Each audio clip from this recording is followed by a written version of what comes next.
we may pass to the next speaker, who is Dr. Alberto Asteggiano. Alberto, please go ahead. Yes, I'm trying to share the screen. Can you all see it? Yes, we do. Okay, I guess now I'm in presentation mode. At least I hope. Okay, am I in presentation mode? Okay. Thank you very much. My name is Alberto Asteggiano. I am from the University of Turin. Today I'm presenting you a research topic on metabolomics that is called towards a complete and rugged diagnostic approach for the detection of OQDS in olive tree leaves samples by using chromatography-mass spectrometry based metabolomics. I'm very sorry for the long title, but it depicts actually what we are doing. So we are searching for markers to detect Xylella at its early stage. Xylella is gives the pathology of olive quick decline syndrome. That's a disease that is striking the population of olives trees. So it's a phytosanitary disease that is striking the tree of olives all around the southern region of Apulia, most particularly in the zone of Salento. Here in this image I brought to you by an article of Nature, you can see the situation in 2017. The southern part is largely infected by these red dots. And in the northern part, you can see that two zones were created, namely the containment zone and the buffer zones. These two zones were made by uprooting all the trees that were growing nearby infected trees. This was was made with the aim to exclude the rest of Italy from this disease. This is an image that depicts the situation at March 2020. As you can see, the border of the infection just shifted a little bit to the north, and the confinement and the buffer zone were shifted a bit more. And this means that the Xylella and OQDS infection had not been stopped. Some days ago, some news reported the outbreak of some new cases of Xylella in the zone of Alberobello. And guess what? There is some negationist, in this case, an ex-negationist. However, let's go ahead. What is OQDS? OQDS is this phytosanitary disease. It's olive quick decline syndrome, and well depicts what happens to the plant. First, the foliage begins to scorch, then the twigs desiccate, and then the plant dies after its severe crown desiccation. It's ethiopathological disease, Xylella fastidiosa. It's a gram-negative bacterium that grows inside the xylema of the plant. The xylema is the way the plant transports its nutrients from the root to the apical part. In this case, its progression and its reproduction, Xylella reproduction, leads to the occlusion of the xylema, and then the plant is not able anymore to carry its nutrients to the apical part. The aim of the work is to identify molecular markers for this syndrome, for this disease in Olia europaea leaves that are simple to sample. This has been done by the development of leaf extraction method, HPLC IMaSS method in positive and negative polarities, and through a multivariate data analysis method that made us able to perform feature annotation and to find these markers. We choose to separate our 33 samples in 3 classes: fresh healthy samples, desiccated healthy samples, and desiccated infected leaf samples that were coming from the regions of Puglia and the region of Liguria. We made the choice of including some samples from Liguria in order to avoid the potential confounding factor that is given by regionality, as well as we added some desiccated healthy samples to ensure that the desiccation state didn't work as a confounding factor, since most of infected samples were desiccated and most of the healthy samples were fresh. This is the extraction method that is pretty straightforward. As you can see, we started with the collection of the leaves that were shock frozen, and then we extracted them. After the extraction with 70% ethanol, we centrifuged them to separate the supernatant, and we evaporated the supernatant and reconstituted the sample for the chromatographic run. These are the separation and acquisition parameters. We chose an HPLC HRMS system that was able to perform the run on a C18 column, slightly poor Gemini column in 33 minutes. The detector was operated in easy-eye source with negative ion mode. And you can see almost all the condition here, but let's go ahead in the QC and experimental design. We chose to use a QC strategy made by pooling samples. We then fully randomized the samples among classes and injected in the same day batch. This is the order of injection. We started with QCs, 10 QCs injection, then followed by 5 samples, alternate with 1 QC until the last sample. After the last samples, we injected the QC for data-dependent analysis in order to elucidate structurally all the molecules we needed. These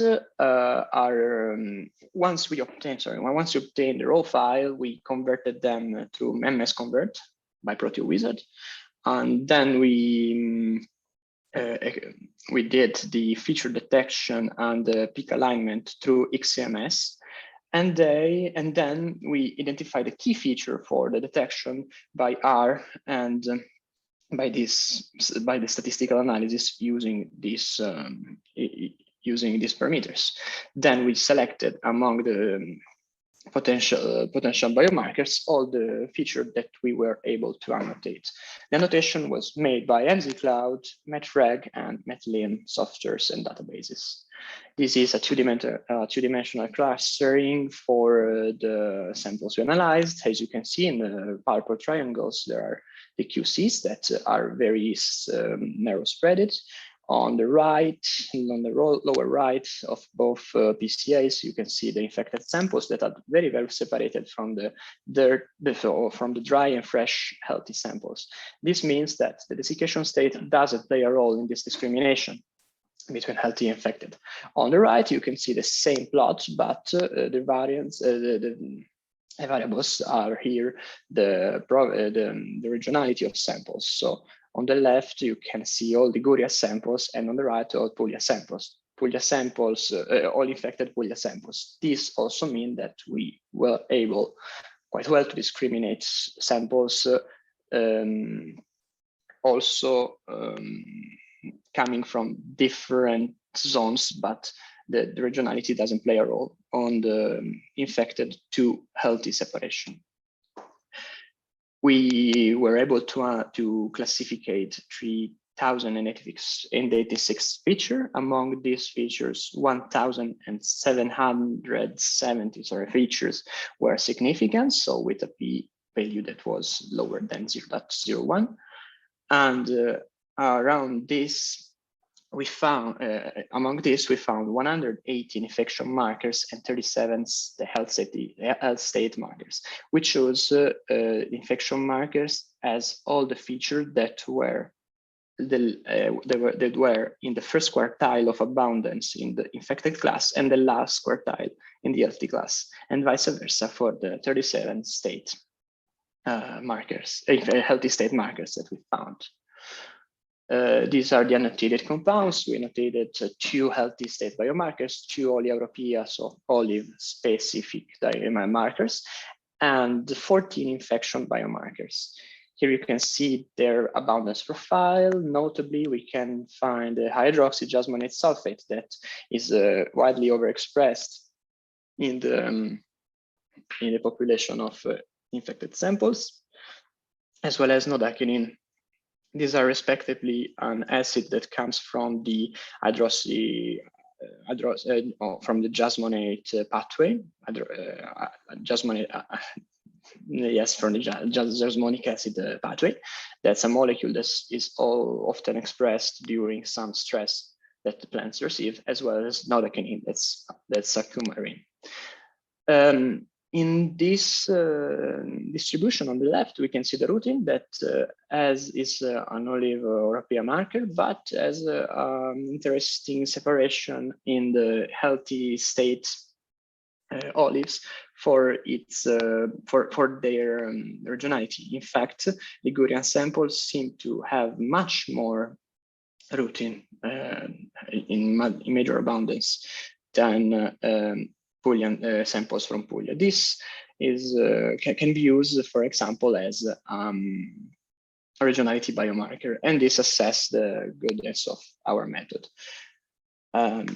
However, we had some critical points during this analysis. So we met during the problems during the feature detection and alignment and statistical analysis, since there was a poor inter-run signal stability, and some samples were also not processable. This was due to the long chromatographic runs, and these long chromatographic runs led to a really long time of acquisition that brought to mass calibration fluctuation. In this, to overcome this, we chose to improve our analytical instrumental protocol by doing shorter runs, trying to achieve higher sensitivity, a higher resolution in order to obtain better reproducibility and signal stability. In this case, we changed the setup. We went through UHPLC HRMS, so the run were not 33 minutes anymore. We tried to conclude the chromatographic run in 10 minutes with the reconditioning time by using a Kinetex column that is a core shell column, and by using an HRMS detector, which is less prone, in this case, the orbital fusion, to this huge, I would say, problem in calibration during the runs. And the experimental design was left as the first one. For the second stage of the experiment, so we analyzed 20 samples that were coming from the region of Avetrana and 20 samples infected from the region of Latiano. The samples from Avetrana were healthy. Sorry, I didn't tell you. In this case, each location was sampled twice, so in March and in May 2021. The objective of this analysis is now, because we are still analyzing those samples, to find new markers and to find infection time related differences. Here you can see what the alignment in positive ion runs, the peak alignment is very good. There is a retention time deviation that is some like 0.15 minutes, so it's very, very good alignment. And here you can see the first two-dimensional distribution for positive ion runs. These are data that doesn't show that much of difference between classes. On the left, you can see healthy versus infected, and on the right, all the healthy from and the infected state markers from healthy and infected classes from the months of March and April. There is not this huge difference, but the QC are very well grouped. So this may be imputed to the high mask effect that some features, some high abundant feature are playing on our PCA model. These are the runs and in negative ion mode. And here you can see a little bit of analytical drifting in the QC, and there is no grouping at all. And we have to overcome this issue. I would like to report the 12-hydroxy jasmonate sulfate that we see before. That was in our first experiment. Marker for the infection, a very good marker for infection. Now it's become not very good. In fact, its profile varies doesn't vary so much between healthy and infected state. And furthermore, it seems that in the month of March, its abundance is slightly higher than infected, while in the month of May, its infected profile is higher in abundance than the healthy profile. So this is just to say that the metabolomic, the metabolic and the metabolome of a plant is really sensitive also to seasonal variation. So what we are trying to do now and in the future is to compare data with previous experiment and find new markers. We want to compare the times of infection. So compare what happened in between healthy and infected olive in summer, in winter, or in spring. And another objectives in this case is to obtain better discriminant data visual strategies. Maybe PCA is not enough for this kind of data. So I want to thank you very much for your attention. I would like to thank the Fondazione Edmund Mack in the person of Pietro Franceschi that helped us out and managed all the data processing, and the University of Salento that provided us the sample for the analysis. So thank you so much. If there are any questions, I'm here. Okay, thank you, Alberto. And we wait for some questions from the audience. Yes, Claudio, I have a question for, Please. Thank you for the presentation. I am curious for one thing. I mean, Yeah, sure. You compare a control group that is from Liguria compared to the one that come from Puglia. But you show the difference on the metabolism that the plant or the leaves can show on the base of the stress that they can go through. But do you have any other similar, the same plant that can be stressed in a different way, not from the same disease, that can be showing the same reaction? Yes, thank you for your question. The OQDS is a multifactorial disease. It's not a disease that only accounts the Xylella, the Xylella infection. Maybe the plant responds in a very wide, I would say, in a very wide range of ways. Mm-hmm. So this is a really good point. In order to establish if this stress condition is brought by Xylella or OQDS, Xylella infection, or something else, we can also only respond to this question by increasing the number of samples, I would say. Yeah. The other thing that you show was on the extraction, the alignment problem that you face after that you short the run on the HPLC. That maybe is related that you don't give too much time to reconditioning the initial condition to the colon. That can be possible. I mean, but is this related to the longer chromatographic runs or the newer? No, to the newer, because if you have a longer, I mean, maybe you can reach the equilibration quite well. When you short, the point is that you have to compromise in such a way that maybe the re-equilibration time maybe can be a critical point. Yeah, sure.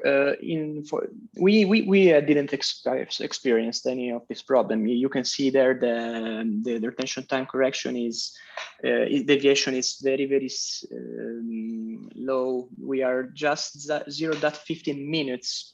So it's something like 1/6 of a second of a minute. That is really small time, I would say.